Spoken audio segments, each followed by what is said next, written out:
बैठा था एक्चुअली, लोग मेरे पास आना बंद कर दिए थे, मैं पढ़ता रहता था कि महक रहा है, ये कर रहा है, तो वो है। लेकिन मुझे मैंने एक्चुअली 12th क्लास में ट्राई भी किया था, आप मेरी सिस्टर से भी पूछिएगा। मैं एक बार 30 दिन तक बैठा था बिना नहाए। वॉशरूम तो मैं जाता था, लेकिन इसलिए नहीं नहाता था कि आई वांटेड टू चेक कि मतलब मैं कितने टाइम तक ऐसा रह, क्योंकि मुझे आइडिया था कि मेरा टाइम बहुत कम है, कि मैं 2 ही 3 साल बाद में सिविल सर्विस में जाना है। तो लोग बताते थे कि बहुत, तो मैंने अपना पैरामीटर ही बहुत ऊपर बनाया था। तो मैं बैठा था एक्चुअली, लोग मेरे पास आना बंद कर दिए थे, मैं पढ़ता रहता था कि महक रहा है, ये कर रहा है, तो वो है। लेकिन मैंने अपना पैरामीटर बनाया था। यानी आपका अपने बॉडी, अपने इमोशंस पर आपका कंट्रोल कैसे नहीं है। मतलब आप ये क्यों नहीं, आप 2-3 महीना क्यों नहीं रूम में बैठ सकते हैं, मतलब पढ़ने के लिए। अगर आप सिविल सर्विस की तैयारी कर रहे हो, आप उसमें बीच में मन लाते हो, फिर आपको ये भी आ जाता है, फिर आपका कई दिमाग भी चल जाता है, फिर आपको मतलब आप खुद ही सोचिए आप दिन में कितने एस्पेक्ट अपने टारगेट के बारे में सोचते हो, कितना और सभी चीज़ों के बारे में, जो हो सकता है शायद आपकी ज़रूरत हो इमोशनल। लेकिन आपका कंट्रोल अपने ऊपर अगर 2-3 साल का है, मतलब अगर बहुत स्ट्रांग है तो मुझे नहीं लगता कि कोई भी एग्ज़ाम बहुत डिफिकल्ट है। लेकिन आप ट्राई करो, कोई बोलता है कि मैं कैसे ट्राई करूँ, मैं तो उसको बोलता हूँ तुम तैयारी छोड़ो, 2 महीना रूम में जाकर बैठ जाओ। क्या बात है, तब देखेंगे तुम्हारे अंदर कितना स्ट्रांग कमिटमेंट है।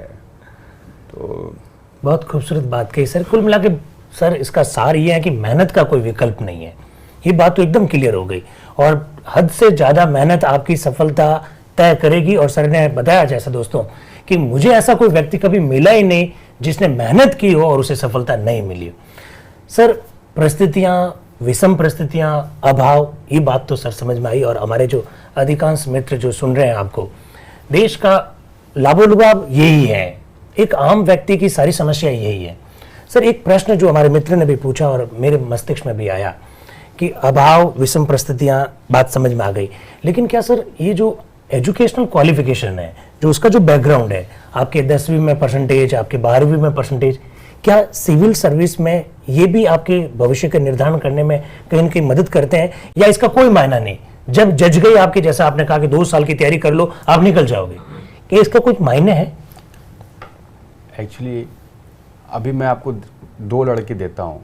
एक लड़का जो हर 200-300 मीटर की प्रतियोगिता में टॉप करता रहा बचपन से जी। और एक अभी पहली बार दौड़ना शुरू किया, तो उसका टॉप करना मायने रखता है कि नहीं रखता, आप बताइए जी। एक्चुअली वो टॉप करना मायने नहीं रखता, उसकी जो प्रैक्टिस थी वो मायने रखती है। तो अब क्या होता है कि अगर आपने बिल्कुल अभी स्टार्ट किया, आप जिंदगी भर 40%, 45%, वो परसेंटेज वैल्यू नहीं करता है। जो 80%, वो परसेंटेज एज पर से वैल्यू नहीं करता। लेकिन जो 80% लाने की उसकी जो कैपेसिटी डेवलप हुई थी, सिटिंग कैपेसिटी, पढ़ने की, मेहनत करने की कैपेसिटी, वो कैपेसिटी वैल्यू करती है। आप भी कर सकते हो। मैं तो बोल रहा हूँ कि आप जिंदगी भर 45% लाए हो, आप बैठ के दिखाइए 3 महीना एक रूम में, अगर आप कर दे तो आप किसी भी टॉपर को काउंटर कर पाएंगे। वो कैपेसिटी जो बिल्डअप होता है ना, वो आपका जो कैपेसिटी वो मैटर करता है। परसेंटेज का सिविल सर्विस के एग्जामिनेशन में परसेंटेज का कोई वैल्यू नहीं है। अगर आप द फर्स्ट डे से उतना ही मेहनत कर रहे हैं जितना कोई यूनिवर्सिटी टॉपर या कॉलेज टॉपर कर रहा है, तो आपका भी वही स्पीड होगा जो उसका होगा। लेकिन आप सोच लीजिएगा, मैं कई लोग आते हैं कि मैं 5-6 घंटा तो दूर की बात है, मतलब उस पर तो मैं जाऊंगा ही नहीं। आधे घंटे तक बिना कोई थॉट लाए आप कोई बुक पढ़िए। जितने लड़के तैयारी कर रहे हैं, जो भी स्टूडेंट तैयारी करते हैं, आप कोई बुक का फर्स्ट पैरा जो उठाते हैं, अब जब 10वें पैरा में आप पहुंच जाते हैं तो आप जरा सोच के देखिए कि आप फर्स्ट पैरा में क्या पढ़े थे। आपको उसी से पता चल जाएगा आपका फोकस या कंसंट्रेशन लेवल क्या है। It is very difficult. 5-6 घंटा, 10 घंटा, 15 घंटा तो पढ़ना ही पड़ेगा आपको जब एग्जाम में आएंगे। लेकिन आप अपना जितना ज़्यादा फोकस रखेंगे उतना ईजी होगा। लेकिन बहुत डिफिकल्ट काम है। 10 मिनट कंटिन्यूअस आपको अपने लाइन में बिना कोई थॉट लाए सोच पाना और पढ़ पाना बहुत डिफिकल्ट काम होता है। आप ट्राई करके देखिएगा आप लोग।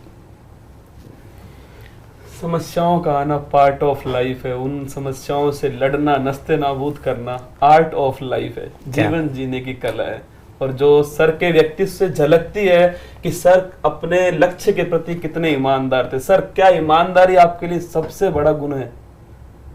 जो मैंने देखा है आपका डेडिकेशन, आपके लक्ष्य के लिए, पढ़ाई के प्रति डेडिकेशन, और मैंने सुना भी था कि आप ईमानदार बहुत है इस मामले में। अब अपने लिए तो ईमानदार सबको होना चाहिए, मेरा तो मानना है। आप अब शुरू से अंत तक यही ट्राई करते हैं। ईमानदारी क्या होती है? मतलब जो हम चाहते हैं वही हम करते हैं। यही ईमानदारी ना कि जो आप सोच रहे हैं वही आप कर रहे हैं, वही ईमानदारी, दैट्स ट्रांसपेरेंसी जिसको बोलते हैं, या ऑनेस्टी आप बोले। होता है कि हम चाहते, हर आदमी चाहता है कि हम IAS बने, फिर वो मेहनत नहीं करेगा। हर आदमी सोचेगा मैं दिल्ली से जोधपुर जाऊँ, तो भाई आपको जाना पड़ेगा ना, ट्रेन, रोड, फ्लाइट कुछ तो पकड़ना पड़ेगा, बैठ के थोड़ी नहीं चले जाओगे। तो जो बैठा नहीं वो बेईमान है, जो चल पड़ा वो ईमानदार है। क्या बात है। तो यही मेरा ईमानदारी का डेफिनेशन है। सर आजकल क्योंकि हमारे बहुत सारे मित्र जो है सिविल सर्विस की भी तैयारी कर रहे हैं, सर आजकल जिस तरह से साइंस के स्ट्रीम के विद्यार्थियों का जो सिलेक्शन रेशियो है वो बढ़ा है, खासकर IIT या मेडिकल साइंस के जो विद्यार्थी आ रहे हैं, तो हमारा जो कला वर्ग का जो विद्यार्थी है, जो देश में बहुत बड़ी संख्या है, और ये जो एग्जाम जो देने वाले हैं उनकी भी बहुत बड़ी संख्या है। सर कला वर्ग के विद्यार्थियों के लिए क्या भविष्य है इस सेवा में, और या फिर क्या उन्हें उनका बैकग्राउंड चाहे कला वर्ग से रहा हो, वो जब सिविल सर्विस की जब तैयारी कर रहे हो उस समय वो इस तरह के सब्जेक्ट चुन लें जिनमें उनके बहुत अच्छे मार्क्स आए, क्या रणनीति अपनाए वो इस संदर्भ में? सर कुछ प्रकाश डालिए। देखिए सिविल सर्विस एग्जामिनेशन में क्या होता है, क्या ना, रैशनल थॉट्स बहुत ज़रूरी होता है। क्योंकि जब आप गवर्नमेंट में होते हैं ना, तो गवर्नमेंट में आपको मतलब जज करने के लिए जो लोग भी होते हैं वो रैशनल आइडियाज़ पर बहुत जाते हैं। कई बार क्या होता है, हमारे आर्ट्स सब्जेक्ट है, हिस्ट्री, ज्योग्राफी, बहुत रैशनल होता है जी, लेकिन हमें अच्छे टीचर नहीं मिल पाते। मैं अब ये बहुत फ्रैंकली बता रहा हूँ आपको। तो कई बार क्या होता है कि हम उसको रूटीन के टाइप में आंसर देते हैं या रूटीन के रूप में सोचते हैं। जब मैं प्योर मैथमेटिक्स का स्टूडेंट हूँ जी, जब मैंने हिस्ट्री लिया तो मुझे समझ में नहीं आता था कि मतलब ये क्या हुआ, कि मतलब उसने एक लाइन में क्वेश्चन है कि इन्होंने क्या किया तो जवाब 2 लाइन में हो जाएगा, इन्होंने ये किया जी। इसमें एक्सप्लेन क्यों करना पड़ता है? एक्सप्लेन आपको करना पड़ता है क्योंकि वो आंसर रैशनल होना चाहिए। मतलब अगर आप किसी के लाइफ से एक दिन भी हटा दो, हिस्ट्री क्या होता है, इट्स अ डिस्क्रिप्शन ऑफ आपका किसी का लाइफ का होता है ना, आप एक दिन भी हटा दो तो आपका पूरा सीक्वेंस गड़बड़ हो जाएगा। तो जो आपका आंसर होता है वो बिल्कुल रैशनल तरीके से आना चाहिए। कई जगह ये प्रॉब्लम आती है। साइंस और मैथमेटिक्स में क्या होते हैं, वो कॉज रिलेशन में बहुत चलते हैं कि हर वजह के कारण क्या थे, इसके कारण क्या थे, वहाँ यही चिंता। तो थोड़ा सा फोकस करना चाहिए इस पर।